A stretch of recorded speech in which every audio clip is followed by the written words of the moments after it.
Սիրելի ժողովուրդ, Սուրբ Ծննդյան ճրագալույցը եւ ես ցանկանում եմ բոլորիդ Սուրբ Ծնունդը շնորհավորել Սաղմոսով։ Սաղմոս համար 63 զրպարտողների պատիժը, այսուհետև Սաղմոս Դավթի։ Աստված, երբ աղաչեմ քեզ, աղոթքս լսիր։ Թշնամու սարսափից փրկիր ինձ։ Թաքցրու ինձ չարագործների ամբոխից եւ անօրենություն գործողների բազմությունից։ Նրանք սուսերի պես սրեցին իրենց լեզուները եւ իրենց աղեղները լարեցին դառն գործի համար, որպեսզի գաղտագողի նետահարեն սրտով շիտակներին, հանկարծակի նետահարեն նրանց առանց երկյուղի։ Նրանք զորացան իրենց չարախոսությամբ, մտածեցին իմ դեմ որոգայթ լարել եւ ասացին, Տերը դա չի տեսնի։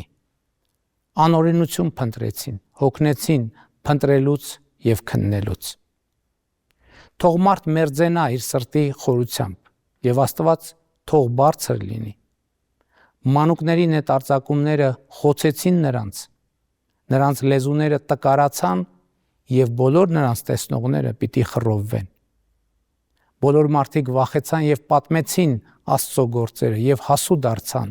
նրա արածներին։ Արդարը պիտի ուրախանա Տիրոջով հույսը դնելով նրա վրա, սրտով շիտակ բոլոր մարդիկ պիտի պարծենան նրանով։ Քրիստոս ծնավ եւ հայտնեցավ մեզ եւ ձեզ մեծ աղետիս։